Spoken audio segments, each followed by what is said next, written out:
말씀 듣기 전에 한 번 더 기도하시겠습니다. 아무런 흠도 티도 없으신 전능하신 주님 앞에 죄인이었던 자들 예수님의 의만 의지하여 존전에 섰사오니 주님 말씀하십시오. 종들이 목숨으로 따르겠습니다. 예수님 이름으로 기도합니다. 아멘. 세기의 천재다 이렇게 불리우는 영국의 이론 물리학자 스티븐 호킹 박사의 이름을 기억하시죠?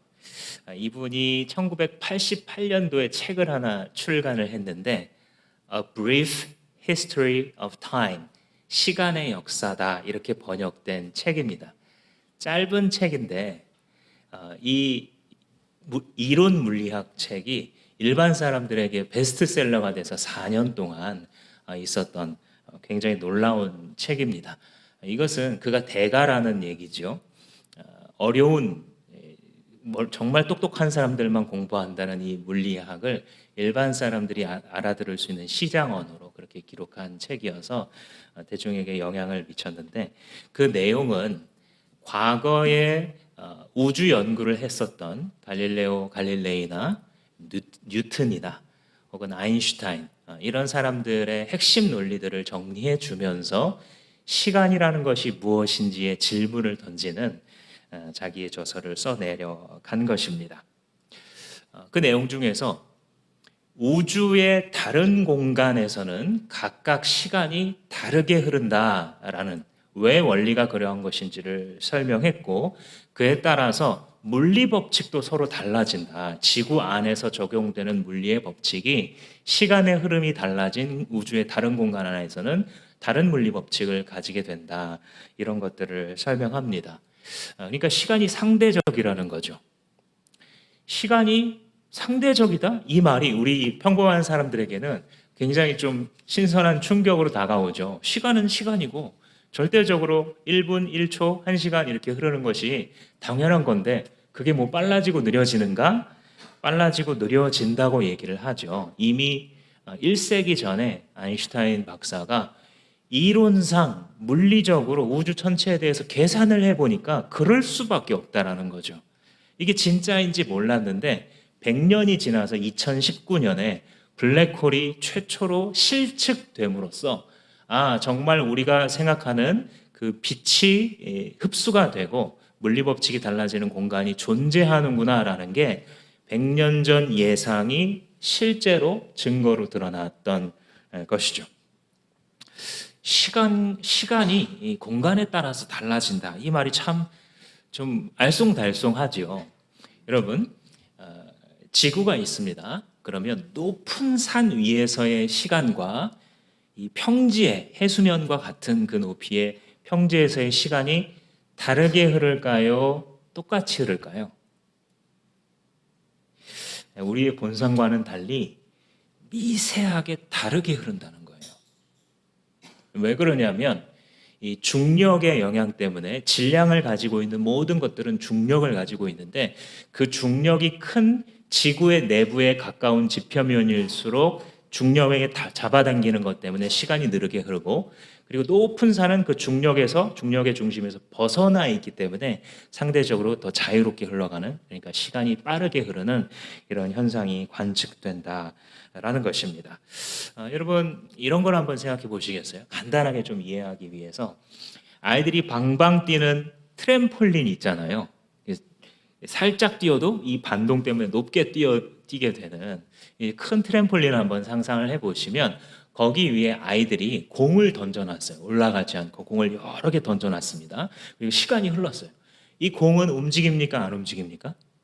안 움직이죠. 어떤 힘도 주지 않았으니까. 그런데 이제 한 아이가 올라가서 가운데에 앉아요. 그럼 공이 움직입니까? 안 움직이니까? 움직이죠. 왜요? 이 아이의 무게 때문에 밑으로 잡아당기는 힘이 생겼으니까 그 위에 경사가 만들어져서 이제 공이 이 아이를 향해서 가게 되잖아요.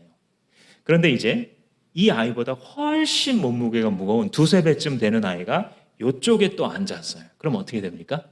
공들이 상당수가 이제는 이 더 무거운 아이 쪽으로 흘러가게 되겠죠. 왜냐하면 더 밑으로 잡아당기니까.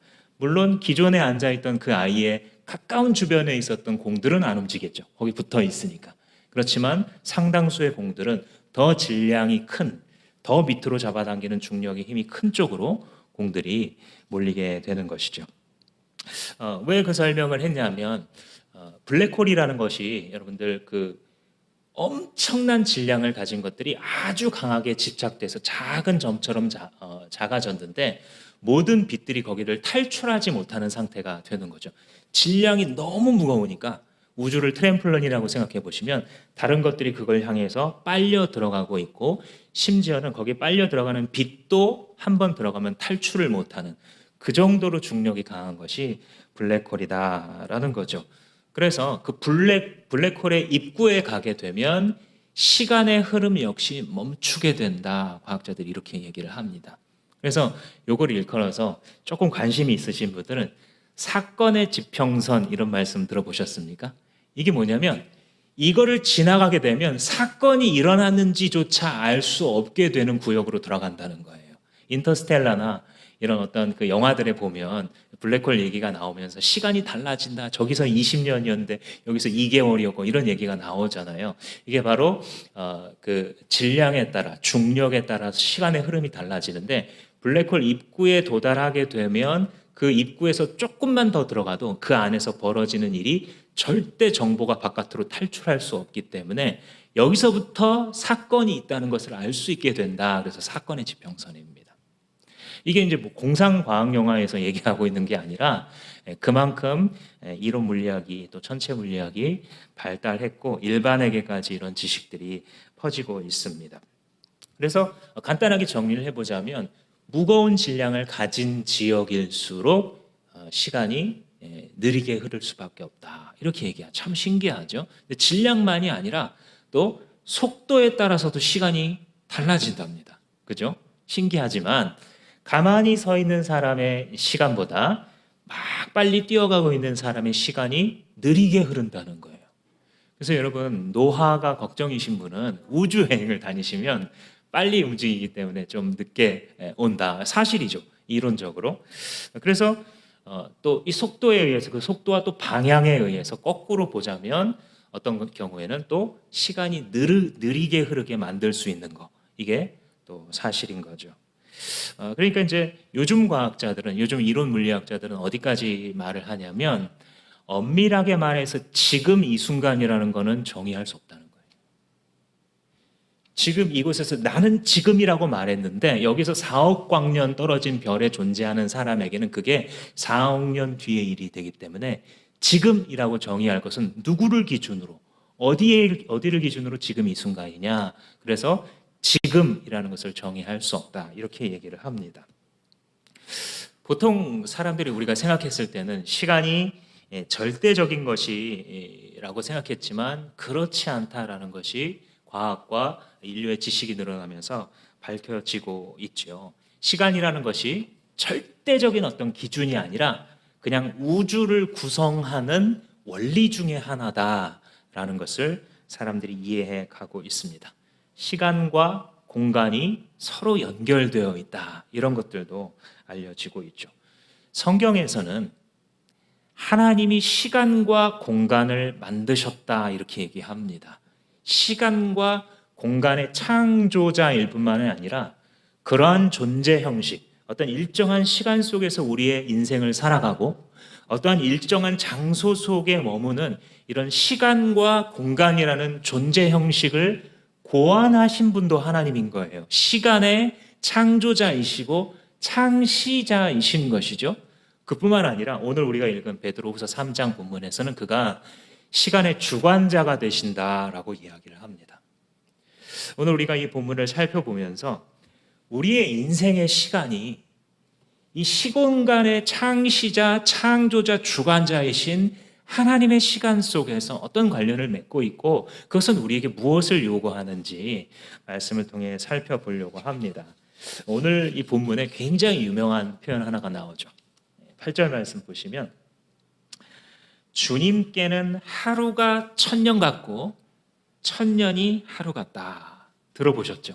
오늘 또 기도자가 말씀해 주셨는데 굉장히 유명한 이 표현은 구약 성경을 인용한 거예요, 사실. 시편 90편에 보면 모세의 기도를 이 시편 편집자들이 모아놨는데, 이 90편이 뭐에 대한 시편이냐면 하나님 창조의 영광에 대해서 막 노래해요. 그리고 여기에 대비한 인간의 한계에 대해서 이야기합니다.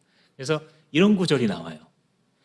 인간의 연수가 70살이고 강건하면 80세인데, 그런데 그 인생은 수고와 슬픔뿐이고 시간이 날아가는 것처럼 신속히 간다. 모세가 이렇게 기도했어요, 하나님 앞에서. 무슨 뜻이에요?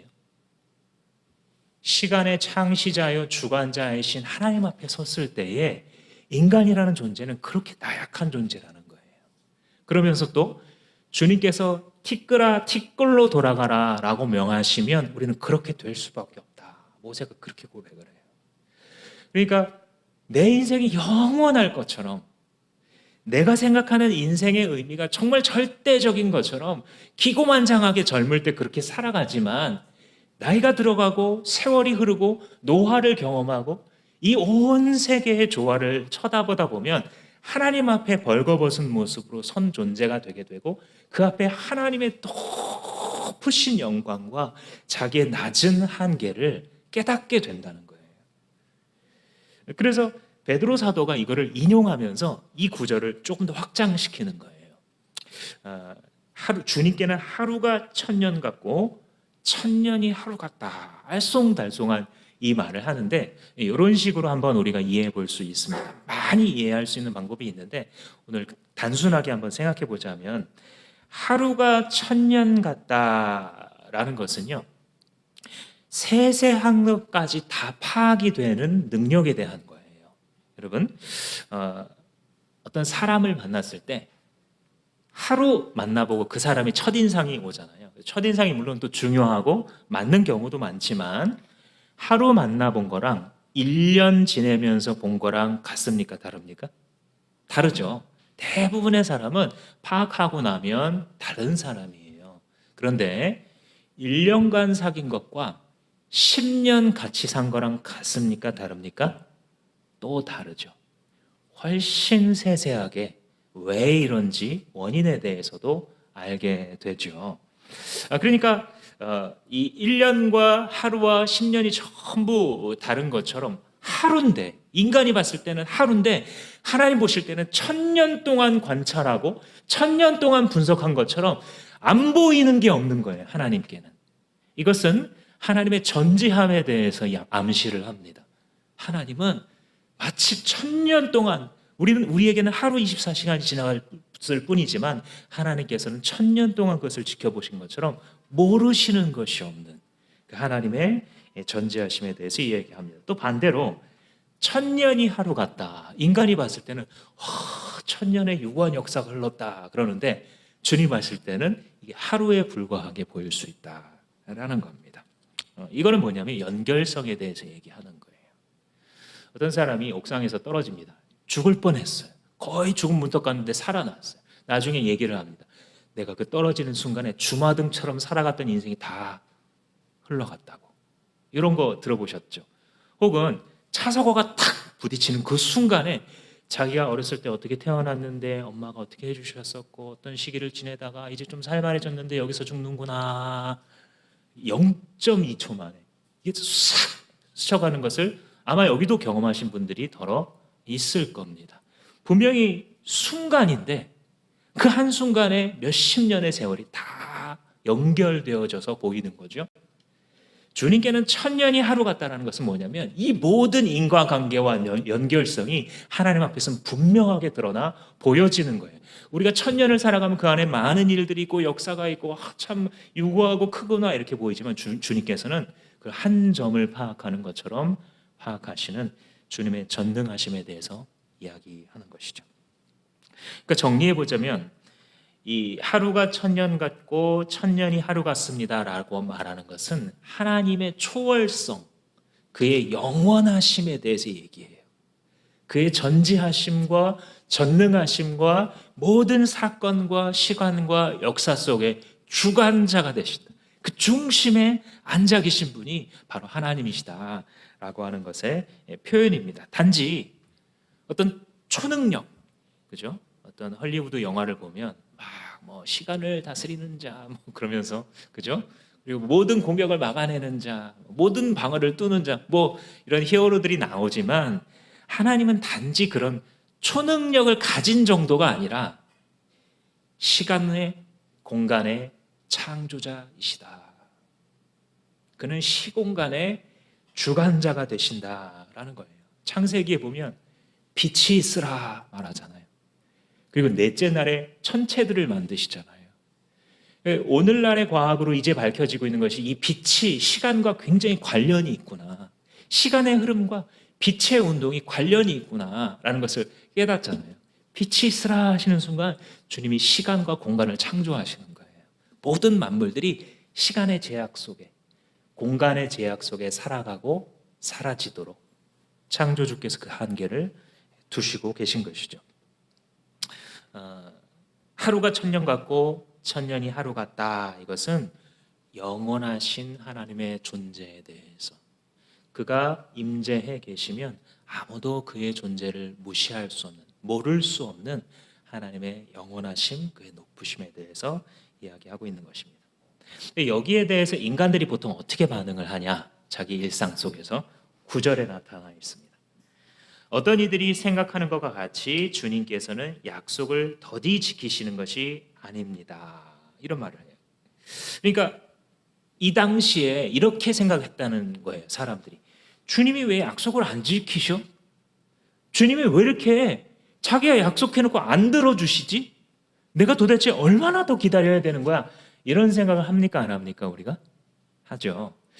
더군다나 이 문맥 속에서 지금 오늘 읽은 이 8절에서 13절의 본문이 뭐냐면 지난 시간에 나눴던 것처럼 거짓 교사가 일어났어요.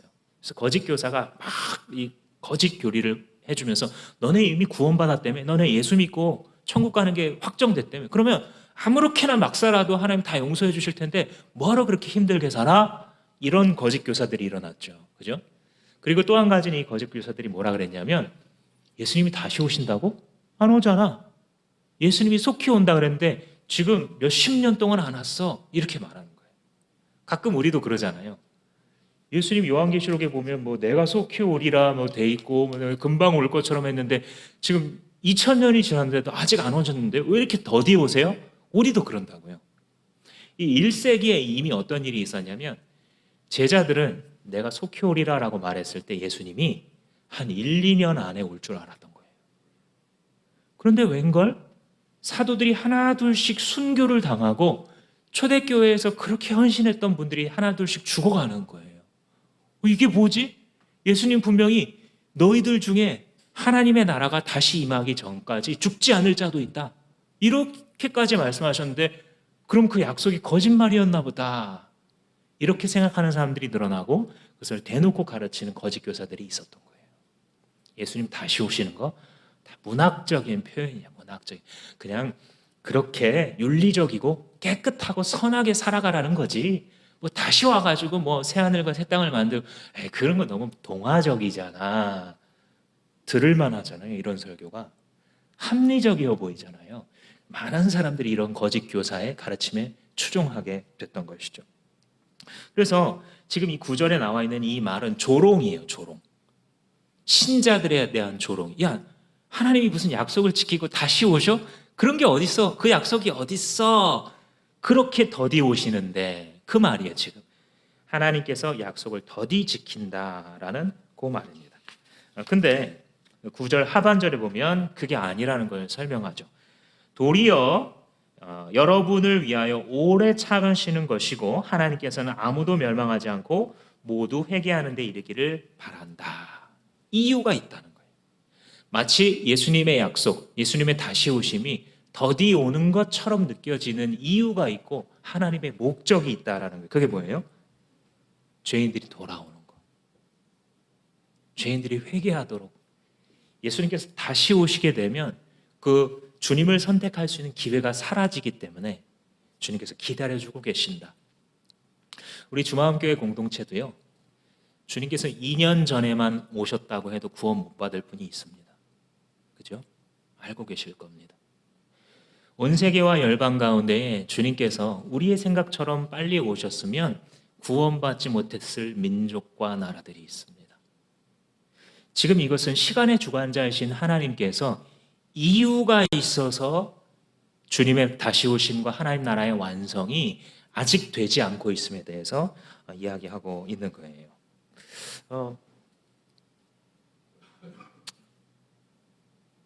제가 만났던 한 미식가가 있는데 이런 분을 일컬어서 미식가라고 하는구나 제가 처음 느꼈던 그런 분이에요. 어떤 음식이 어디서 유래가 되는데 무슨 재료로 하면은 합급이 되고 뭐로 하면 상급이 되고 어떤 식당을 골라야 되고 거기서 어떤 메뉴를 이걸 잘 알고 정말 허풍쟁인가 싶어서 따라다녀 봤는데 정말 틀림없이 맛있는 거예요.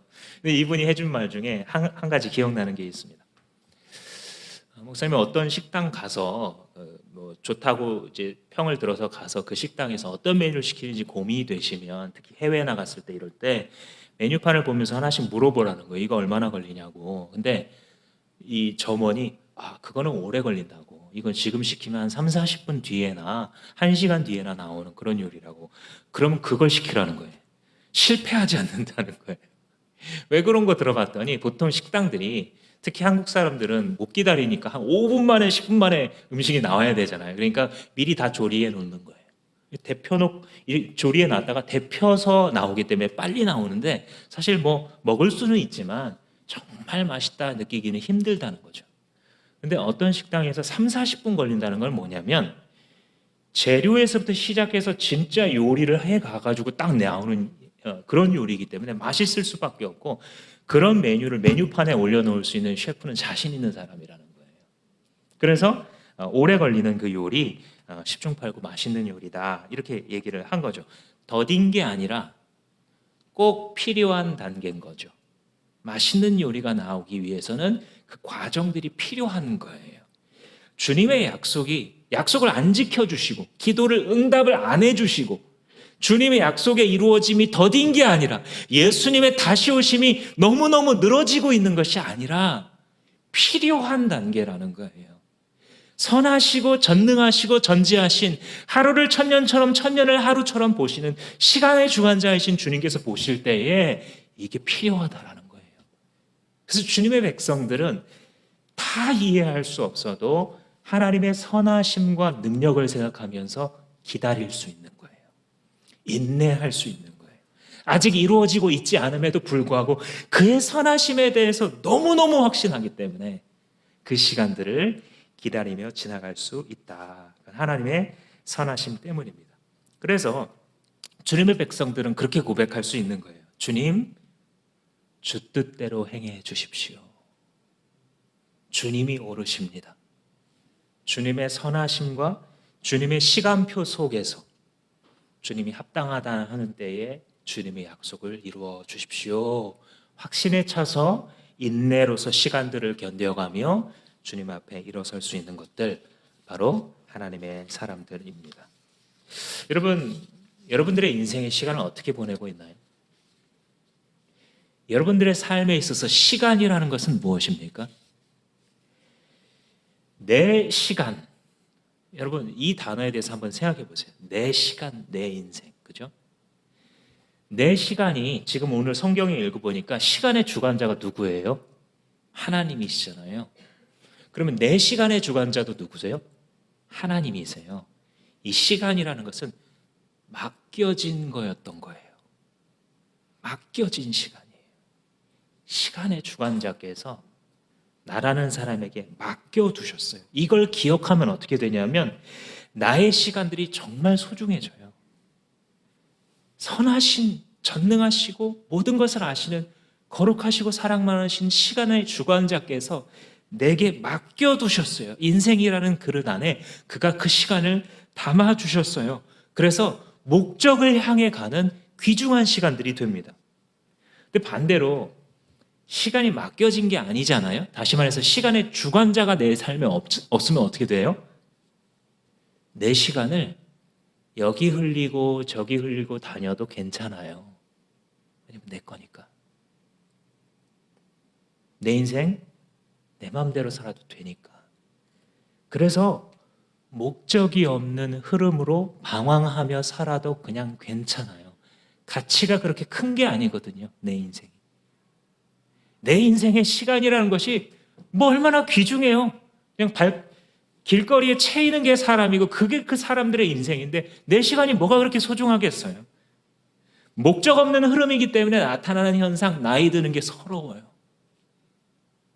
노화가 찾아오는 게 너무나 싫어요. 어차피 이 시간이나 저 시간이나 작년이나 올해나 내년이나 마찬가지예요. 의미 없는 하나의 시간의 덩어리들이라서 그냥 젊은 게 부러워요. 세월이 흘러가고 머리가 휘어지고 노화가 찾아오는 것이 너무 싫지요. 그런데 시간의 주관자를 모신 분들은 어때요? 그 모든 사람의 인생이 일정한 시간의 주관자를 향해서 흘러가고 있어요.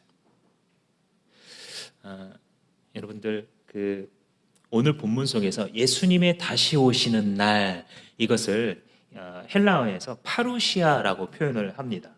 12절 말씀에 하나님의 날이 오기를 기다린다 이런 표현이 나오거든요. 여기서 하나님의 날 이게 바로 파루시아예요. 한번 따라해 보시겠어요? 파루시아. 네, 신학자들이 굉장히 중요하게 생각하는 개념인데 뭐 어려울 거 하나도 없어요. 파루시아. 이거 무슨 뜻이냐면 주님의 다시 오심을 얘기하는 거예요. 원래 이제 파루시아가 presence, 현재에 있는 상태를 말하는 거거든요.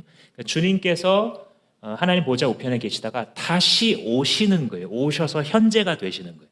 주님의 다시 오심 이거를 일컫는 기술적인 용어가 파루시아예요. 그래서 이거를 하나님의 날 뭐 이렇게 표현하기도 하고 예수님의 재림, 다시 오심 이렇게 표현하는데 다 마찬가지예요. 예수님이 오신다. 그래서 하나님 나라를 완성하고 심판받아야 될 대상들을 심판을 받게 하는, 이 세상 살아가면서 악을 행하고도 심판받지 않았던 모든 존재들을 소환하셔서 심판하는 그 마지막에 대해서 파루시아라고 표현을 해요. 근데 이 얘기를 왜 했냐면 우리들의 인생은 파루시아를 향해서 흘러가고 있는 거예요. 시간의 주관자를 모신 분들에게는. 트램플린 다시 한번 생각해 보시면 존재감이 큰, 질량이 큰 아이 쪽으로 공들이 흐르는 것처럼 존재감이 정말 무한대로 크신 하나님이 앉아 계세요. 우리의 인생에, 그죠? 우리의 역사에. 그분을 거부하는 시간의 주관자가 아닌 분들한테는 이게 아무 소용도 없고 아무 느낌도 없어요. 그런데 주관자이신 그분께 항복한 사람들은요, 그들의 시간이 그분의 존재감을 향하여 파루시아를 향하여서 계속 흘러가고 있는 거예요. 우리의 인생에서 일어나는 모든 일이. 그래서 내가 나이 들어가고 세월이 들어가고 노화가 찾아오는 모든 순간순간들이 아무 의미가 없는 것이 아니라 주님의 파루시아를 향해서 살아갔던 내 인생의 기록들이기에 서러운 것이 아니라 영광스러운 것이에요. 신자가 늙어가는 것은, 신자가 나이에 들어가는 것은 이제 주님 앞에 서서 그의 숨이 넘어가거나 하나님 나라가 오기 직전에 뒤안길을 쳐다보면서 하나님, 그래도 그때 정신 차리게 해주셔서 나에게 맡겨진 나머지 시간들을 주님을 향해서 살게 해주셨습니다. 그때 주님을 만나서 내가 이 파루시아를 향해서 살아왔던 나의 30대, 나의 50대, 나의 70대였습니다 라고 말할 수 있게 됩니다. 그래서 그에게 있어서 인생의 시간들은 너무 소중한 거예요. 너무 의미가 있고 함부로 흘릴 수가 없는 거예요. 사도들이 세월을 아끼라, 너의 시간을 구원해서 파루시아를 향하여 하나님 나라를 위하여 드릴 수 있는 삶을 살아가라 라고 말하기에 우리의 삶은 하루하루가 소중한 거예요. 버릴 날이 하찮게 여기고 내 인생의 시간의 가치를 나 스스로 짓밟을 수 없는 무엇이에요? 그것은 목적을 가지고 있는 흐름을 가진 파루시아를 향한 시간들입니다. 그런데 이제 그 주님의 오심, 파루시아의 특징이 뭐냐면 몰래 온다는 거예요. 10절 말씀에 그러나 주님의 날은 도둑같이 올 것입니다. 참 멋있어요. 주님의 날인데 비유를 도둑에 비유하세요. 주님이 아니면 이런 비유를 할 수 없는데 주님의 파루시아, 그죠? 주님의 재림, 주님이 다시 오셔서 모든 세상을 심판하시고 구원받은 예수 그리스도로 옷 입은 신자들과 함께 하나님의 나라를 이루시는 그게 주님의 날이거든요. 근데 주님의 날의 특징이 뭐냐면 도둑처럼 온다는 거예요. 몰래, 모르는 새에. 여러분 여기 뭐 우리 청년들도 있지만 청년들 이제 학기를 시작하면 또 중간고사, 뭐 레포트, 기말 시험 뭐 금방 찾아오잖아요. 저도 그랬던 것 같아요. 학창 시절에 이제 와서 말해주죠. 선생님이나 교수님이 자 이제 한 달 뒤에 기말고사입니다. 그러면 그래 기말고사 한 달 뒤에 있구나. 그래 딱 돌아서서는 그래 아직 시간 많이 남았어 하고 열심히 놀죠. 열심히 노는데 탁 정신 차리는 순간 일주일밖에 안 남아 있어요. 이제 진짜 이제는 낭비하면 안 돼. 이제는 진짜 열심히 공부해야지 하고 잠깐 정신 차리면 언제예요? 시험 전날 밤 12시. 이게 왜 이렇게 자꾸 반복이 되는지. 근데 그때 후회하죠. 뭐라고요? 좀 미리 공부해 놓을 걸. 중요한 날이 오면 그제서야 깨달아지는 게 있는 거예요. 진짜 왔구나, 주님의 날이. 주님의 파루시아가 임해 있네. 내가 더 이상 무엇을 선택할 수도 돌이킬 수도 없는 주님의 나라가 내가 모르는 사이에 진짜 임했구나. 그게 오고 나서야 사람들은 깨닫는 것입니다. 정말이었구나. 주님의 날이 속히 온다는 주님의 말씀은 정말이었구나. 도둑 오는 것처럼 갑자기 내가 예상치 못하고 있을 때 마지막이 온다는 것이 정말이었구나. 내 인생의 종말이 정말 찾아왔구나. 이때 죽을 줄은 몰랐는데 내 인생이 이렇게 다 흘러가 버렸으니 이제 어찌할꼬. 중요한 날이 찾아와야만 깨달아지는 그것이 바로 도둑같이 온다는 말씀의 표현입니다. 10절 하반절 말씀에 이렇게 나오죠. 도둑같이 날이 오게 되면 주님의 파루시아가 오게 되면 하늘은 요란한 소리를 내면서 사라지고 원소들은 불에 녹고 땅과 그 가운데 있는 모든 것들은 드러난다. 천지간에 우리 세상에 무슨 일이 일어나는지에 대해서 시적으로 표현을 하는 거예요. 여기서 원소들이 불에 녹아내린다. 이게 좀 신기한 표현이잖아요. 이게 도대체 무슨 뜻이냐? 원소들이 뭐냐? 스토이케이아라는 헬라어 단어예요. 왜 굳이 원어를 언급하냐면 이게 이제 당시 사람들, 특히 그리스 철학자들이 세상을 이루는 근본 요소들이 있다고 생각했었던 거예요. 그게 네 가지예요. 네 가지를 일컬어서 스토이케이아, 우주에 우리가 살아가는 세상의 근본 구성 요소다 이렇게 말했던 거예요. 이게 뭐냐면 첫 번째로는 땅이에요. 그죠? 자기들이 땅을 딛고 살아가잖아요. 그러니까 이거 근본적인 거다. 또 하나는 물이에요. 땅을 걸어가다 보면 그 땅을 막고 있는 물이 있잖아요. 그래서 물이라는 건 되게 중요하구나. 근데 알고 보니까 또 자기들이 숨을 쉬고 있어요. 공기가 있구나. 그리고 불을 피워서 여러 가지 일을 할 수 있으니까 또 불. 그래서 이 네 가지 땅과 물과 공기와 불이 온 우주를 구성하는 근본적인 요소다라고 그리스 철학자들이 믿고 있었어요. 그러니까 당시의 동시대인이었던 이 베드로 사도도 그 용어를 차용하는 거죠. 물론 주님께서는 진짜 근본 요소가 뭔지 더 잘 알고 계시겠지만, 그죠? 그런데 주님의 파루시아, 주님의 재림이 이루어지게 되면 그때 우리가 영원할 것처럼 여겼던 우리 인생을 둘러싸고 있는 모든 근본 요소들도 다 함께 녹아내린다는 거예요. 왜요? 새 하늘과 새 땅이 만들어져야 되기 때문에. 그래서 하늘이 사라지게 되고 원소들은 녹아내린다. 근본 요소들은 다 없어지게 된다. 그리고 땅과 그 안에 있는 모든 일들은 드러난다. 이 마지막 표현, 땅과 그 안에 있는 모든 일은 드러난다는 것은 무슨 뜻이냐면 땅 위에서 모든 인간들이 행했던 모든 액션과 모든 마음의 동기가 다 노출되고 드러날 것이라는 거예요. 지금 전 세계적으로 기후 이상이 계속 찾아오고 있죠. 어떤 데는 너무 더워서 폭염이어서 문제고 어떤 데는 뭐 폭우 때문에 문제가 생기고 그죠? 미국의 한 뉴스가 얼마 전에 나왔었는데 100년 만에 150년 만에 찾아온 가뭄 이런 장소가 되게 많은 거예요. 그래서 미국의 미드호라고 하는 한물 저수지가 굉장히 깊은 이 수심과 넓이를 자랑하는 곳인데 이게 다 말라버린 거예요. 그래서 이제 충격을 받았죠. 그런데 이 강바닥으로 점점 말라가서 거의 바닥을 드러내고 있는데 자꾸 드럼통들이 발견이 돼요. 이게 왜 드럼통들이 있지 하고 봤더니 그 안에 총을 맞아 죽은 사람들의 사체가 들어있는 거예요. 50년 전에 총을 맞아서 죽은 사람을 드럼통에 집어넣고 그 깊고 넓은 저수지니까 누가 찾으랴 하고 던진 거죠. 그래서 사람들이 예상하기를 그 50년의 마피아들이 사람들 죽여서 아무도 못 찾는 데다가 증거 인멸하려고 저렇게 한 거 아니겠느냐라고 한 거죠. 그런데 그 수심이 내려가게 되니까 다 드러난 거죠. 그 안에는 아마 범죄한 사람들의 DNA도 들어올 수 있고 새로운 정보가 다 노출되는 거죠.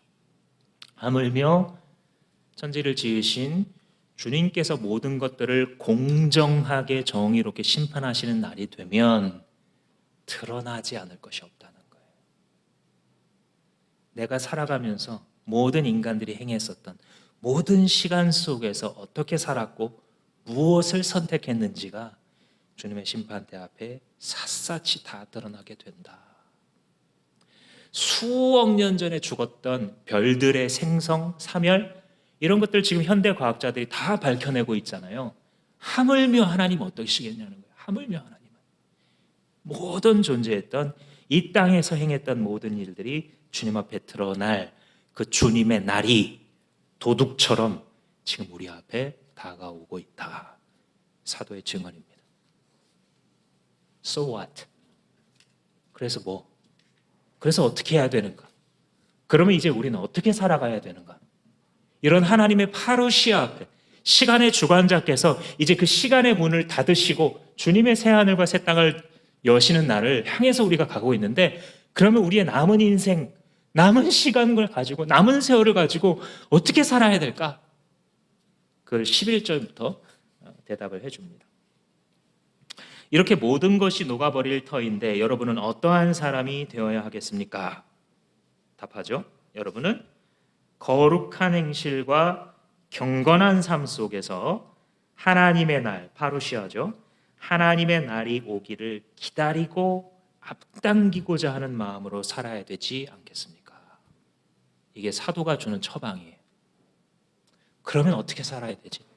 시간의 주관자이신 주님을 모시고 두렵고 떨림으로 마지막을 살아갈 때에 어떻게 살아가야 되지? 경건과 거룩한 행실이라는 거예요. 경건 지난주에 나눴었죠. 뭐죠? 경건이 누구를 닮아요? 하나님을 닮아감. 이게 경건이죠.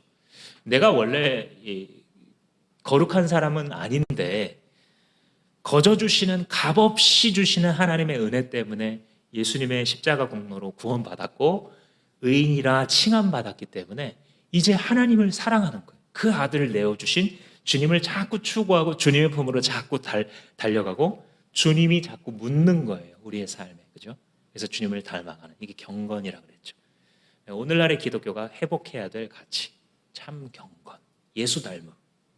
그것과 다른 하나는 거룩한 행실이에요. 너무 고마워서 주님께서 행하신 그 일이 너무 고맙고 주님이 어떤 존재, 얼마나 높은 분이시고 내가 얼마나 하찮은 존재인지에 대해서 깨닫게 됐을 때에 자기의 인생을 주님께 드리는 거예요. 그래서 살아가다 보니까 거룩한 행실, 거룩하다라는 것은 근본 의미가 구별되는 거거든요. 세상과 구분되기 시작하는 거예요. 이전에 나도 교회 다녔지만 똑같은 사람이었는데 정말 경건을 추구하고 주님을 만나게 되니까 내 시간을 주님께 드리다 보니까 자꾸 삶이 주님 닮아가는 거죠. 그게 거룩한 행실입니다. 신의 성품에 참여하는 것. 그 품을 향하여서 달려가고 그분이 행하셨던 일들을 나도 행하고 싶어하는 그것이 바로 이 거룩과 경건이라는 가치입니다. 그러니까 이 두 가지가 반드시 나타나야 된다는 거예요. 참 신자에게. 주님의 다시 오실 날을 기다리며 살아가는 참 신자에게 이게 반드시 나타나야 된다. 12절 말씀에 하나님의 나라가 오기를 기다리고 앞당긴다. 이 표현이 뭐냐면 사모한다는 거예요. 앞당긴다는 것은 실제로 우리가 막 땡길 수 있다는 게 아니라 정말 그날이 오기를 오늘도 내일도 기다리는 사모하는 자세를 이야기하는 거예요. 여러분 눈을 들어서 이 시대를 한번 바라보세요. 이 시대에 주님 나라가 임하기를 정말 사모하는 사람이 얼마나 될까요? 제가 봤을 때는 이제 더 이상 현대 기독교인들은 천국을 필요로 하지 않아요. 천국을 소망하지 않는다고요. 무슨 말이냐면 이 세상에서 이미 천국을 발견했어요. 그게 뭐냐면 사람들이 정말 꿈꾸는 동네에 살면서 사람들이 정말 꿈꾸는 집을 짓고 사람들이 정말 꿈꾸는 병원 다녀서 치료받으면서 사람들이 정말 꿈꾸는 학교에 아이들 보내고 사람들이 정말 꿈꾸는 차, 요트, 비행기를 가지고 살아가면 거기 정말 있기를 소망하지 현대인들이. 그런 거 없을 수도 있는 하나님과 영원히 사는 곳, 우리 주 예수 그리스도를 영원히 예배하고 그의 의를 찬양하는 곳을 소망하는 현대 크리스천들이 얼마나 되겠느냐는 거예요. 우리들은 어쩌면 더 이상 천국을 소망하고 있는 것이 아니라 인간의 손으로 안정하게 확보할 수 있는 유토피아를 바라고 있는 거예요. 그러니 사도가 말하는 것은 무엇이냐면 말세에 믿음을 보겠느냐라고 하신 주님의 말씀처럼 주님의 종말, 주님의 파루시아, 예수의 다시 오심을 기다리면서 사모하는 마음으로 기름 등불 들고 신랑 어서 오소서 기다리는 신부처럼 마지막 때에 정말 주님 오시기를 기다리면서 하루하루의 시간을 살아가는 신자가 과연 얼마나 되겠느냐, 그 뜻이에요. 이것을 내다보신 예수께서 말세에 믿음을 보겠느냐 외치셨던 것이죠. 말세의 믿음을 가진 자들에게 13절에 말씀한 것처럼 새 하늘과 새 땅이 기다리고 있다 라고 말씀하시죠. 따라서 여러분 이 한 주간 묵상하면서 사실 때에 마음속에 한번 결정해 보세요. 내 시간의 주권을 어디에 두고 살아갈 것인지. 흠도 티도 없는 신부로 기다리며 주님의 나라를 꿈꾸는 자로서 내 남은 인생을 살아갈 것인지, 아니면 한계 있는 인간임에도 불구하고 내가 마치 그 시간의 주인인 것처럼 사는 지금껏 살았던 그 길로 계속 살 것인지 우리는 결정해야 할 것입니다. 시티 스터드라는 이름을 아마 한두 번쯤 들어보셨을 겁니다. 우리 선교 역사에 있어서 굉장히 알려진 영국 선교사님이신데, 이분은 원래 크리켓 선수였어요. 운동선수. 야구랑 비슷한 경기라고 생각하시면 되는데, 아주 유명한 케임브리지 대학의 인기 크리켓 선수였는데 또 유산도 많아요. 이 남자가 아버지가 남긴 막대한 유산이 있었습니다. 근데 이분이 이제 크리스찬이고 예수님을 만났는데 어떤 선교 단체에서 걸어놓은 이 슬로건을 보게 돼요. 그 슬로건이 뭐였냐면 식인종도 선교사를 기다린다라고 하는 표현이었어요. 식인종도 선교사를 기다린다. 그러니까 이제 그 당시에 식인종들이 많은 것으로 알려졌던 아프리카 지역이나 이런 곳에 복음을 전해줄 사람이 없다는 거죠. 이 표를 듣고 헌신해서 아프리카에 복음을 전하는 사람이 정말 없구나 싶어서 아프리카 선교사로 헌신을 합니다. 헌신할 때 그의 나이가 53세였어요. 그때 아프리카 콩고에 가서 18년간 헌신하고 복음을 전하다가 죽게 됐는데, 죽은 그의 장례식에 아프리카 사람들이 7,000명이 찾아와요. 우리에게 복음을 전해준 이분의 마지막을 함께하고 싶었던 사람들이 그렇게 많았던 거죠. 이 시티 스터드가 남긴 자기의 그 저작에 이런 말, 이런 글귀가 있습니다. 오직 한 번뿐인 인생 속히 지나가리라. 오직 그리스도를 위해 한 일만이 영원하리라. 사랑하는 여러분, 시간의 주관자께서 여러분들에게 맡긴 그 시간을 가지고 어느 방향을 향하여 굴러갈지 믿음으로 선택하시기 바랍니다. 기도하시겠습니다. 이 시간 기도할 때에, 말씀을 들을 때에는 반드시 결단과 헌신이 필요합니다. 왜냐하면 들었던 것은 한 귀로 들어와 시간과 함께 흘러나가기 때문이죠. 그래서 여러분들의 큐티책이나 혹은 노트 같은 곳에 하나님이 나한테 이걸 지금 말씀하셨구나 싶은 것을 가급적 매 예배마다 기록하십시오. 하나님, 내가 이렇게 살겠습니다. 이번 한 주간 이거 한번 해보겠습니다. 적어보시면서 또한 그것을 위해 잠시 기도하는 시간 갖겠습니다. 기도합니다. 주님은 다시 오실 것입니다. 속히 다시 오실 것입니다. 주님 바라기는 주 예수의 피에 걸맞는 자로서 흠도 티도 없는 신부의 모습으로 발견되기 원하오니, 오 주여, 주의 날이 임하실 때에 의인이라 칭하시고 불러주시옵소서. 우리의 인생의 시간들을 주께서 맡기셨사오니 귀중한 줄로 알아. 나 스스로도 나의 인생을 무시하지 아니하고 존귀히 취급하여 사용할 수 있는 우리 주마음교회 지체들 다 되도록 축복하여 주옵소서. 예수님의 이름으로 기도합니다.